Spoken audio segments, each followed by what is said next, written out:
here's my review of The Mandalorian and Grogu, the newest Star Wars film from Lucasfilm. I've seen it. I've seen it twice, and my review of this movie is that it's fine. It's a good movie.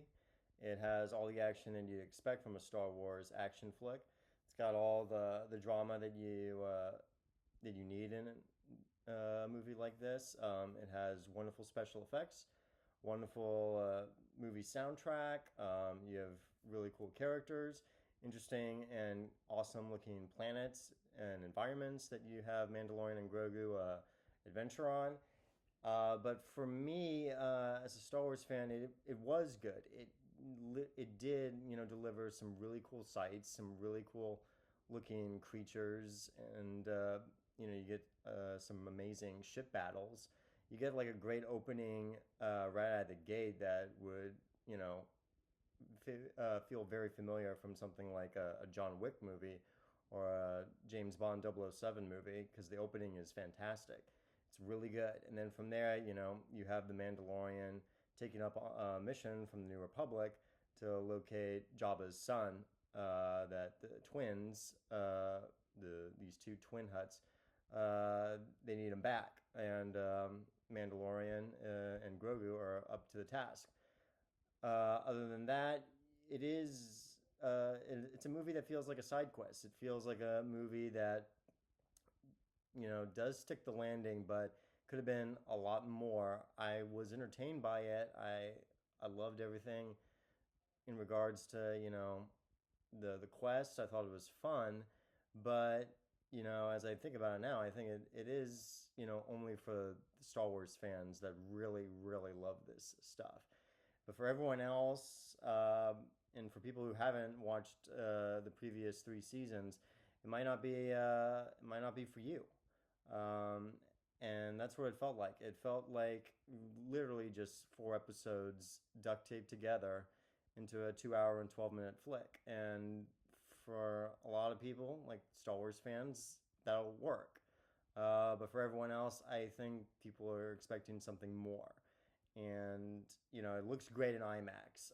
There are some amazing scenes of Din Djarin the Mandalorian fighting gigantic monsters, huge creatures, and the IMAX format works well with that. And they even incorporate stop motion into this movie with the final battle like close to it, where Din Djarin's fighting like these robotic golem guardian like creatures, these like huge machines, and it's really well done. You reminded of like stuff like Clash of the Titans or Seventh Voyage of Sinbad, Jason and the Argonauts, when you see that stuff. And it's really cool that you have a modern 2026 movie that's using stop motion, and it's all really cool, and I like that. But I wish it added something more to it, something to make this more of an event Star Wars movie.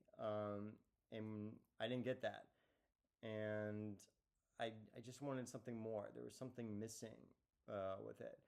But as a fan of the Mandalorian and Grogu, I really did enjoy this movie for the action, for what it's inspired by, which are the old westerns, and even also the samurai movies that were very popular back in the 50s, 60s, 70s. There's a lot to it that it's inspired by with those, especially the main villain, the bounty hunter Embo. He definitely has a very would wouldn't feel out of place in like a samurai movie, with how the character looks and how the character fights. And there's a great fight sequence towards the very end that is really astounding. It's really cool that you see Din Djarin fight with melee weapons, and it's really fun and it's really cool. But you know, there's a lot of characters that you don't see in this movie that could have shown up, like Bo Katan or Boba Fett. You could have seen more stuff with the connections with the Imperial Remnant with Grand Admiral Thrawn. You don't get that. So I do recommend this movie. I thought it was a great Star Wars movie, but I wish it was something more. I wish it was, you know, something big and grander than what we're seeing on screen for this movie. But overall, I still am going to review it as it is. It's a fun action movie, and if you're looking for a new space opera with some, elements of the samurai or western, look no further than this one. This one has all of that, and I recommend it. And yeah, leave any comments about what you think of The Mandalorian and Grogu. Was it worth the wait? Let me know. And yeah, I would still recommend this movie. I mean, I saw it twice, so I did get some enjoyment out of it, and I thought it was very fun. And I definitely am thinking of seeing it again on Blu-ray when it comes out on home release. But yeah, overall, The Mandalorian and Grogu is by far the better Star Wars movie that's been released. And yeah, for me, it's definitely the clear winner. The Rise of Skywalker is still not a great movie. Doesn't matter how many times you tell me. The Force Awakens, The Last Jedi, The Rise of Skywalker, they're not great movies. And they're just not great Star Wars films as well. But The Mandalorian Grogu is very fun, highly entertaining, explosive action, some emotional moments that are peppered throughout, with the relationship with Din Djarin and Grogu, and I loved the overall music score. It was great, and the fight choreography was great.